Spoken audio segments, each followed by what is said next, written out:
জীবনের চরম কিছু বাস্তবতা আজ আপনাদের সামনে উপস্থাপনা করছি। একটা মেয়ের জীবনে বাবা মা, ভাই বোন, বন্ধু বান্ধব সবারই আলাদা আলাদা ভূমিকা থাকে, কিন্তু সময়ের সঙ্গে সঙ্গে বদলে যায় সম্পর্কের গভীরতা, দায়িত্ব আর গুরুত্ব। একটা নির্দিষ্ট বয়স পেরিয়ে গেলে অনেক পরিবারে মেয়েরা এক প্রকার বোঝা হয়ে যায়।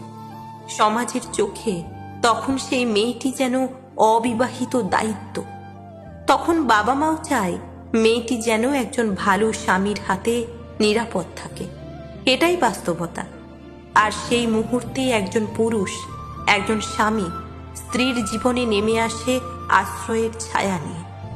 তার ভালো মন্দ, কষ্ট সুখ, অসুখ বিসুখ সবকিছুই নিজের দায়িত্ব বলে মনে করে যে মানুষটা, তিনি স্বামী। স্বামী মানে শুধু একজন পুরুষ সঙ্গী নয়, স্বামী মানে দিনের পর দিন পরিশ্রম করে স্ত্রী আর পরিবারের মুখে হাসি ফোটানোর চেষ্টা করা একজন অক্লান্ত যোদ্ধা।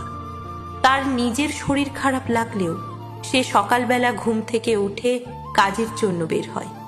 বাজারের ব্যাগ হোক, সংসারের খরচ হোক, কিংবা স্ত্রীর ছোট্ট কোনো চাওয়া, সব কিছুর যোগান দিতে চায় সে নিঃশব্দে, বিনা অভিমানে।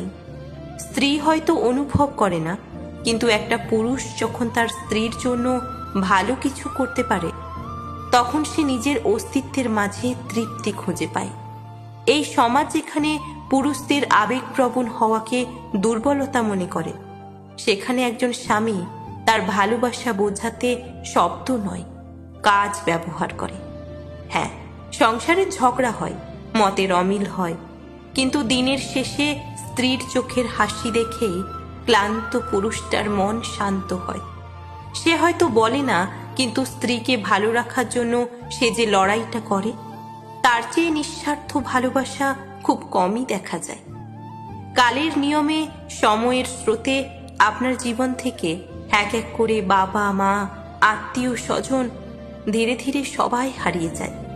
কিন্তু আপনার স্বামী তার জীবনের শেষ দিন পর্যন্ত দায়িত্ব কর্তব্যের শাখা নিয়ে বটবৃক্ষ হয়ে আপনার মাথায় ছায়া প্রদান করতে থাকেন।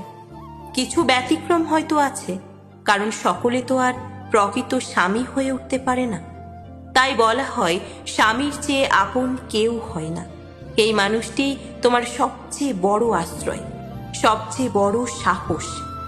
যতই ঝড় আসুক জীবনে, সে চুপচাপ দাঁড়িয়ে থাকবে তোমার পাশে, নির্ভরতার দেওয়াল হয়ে।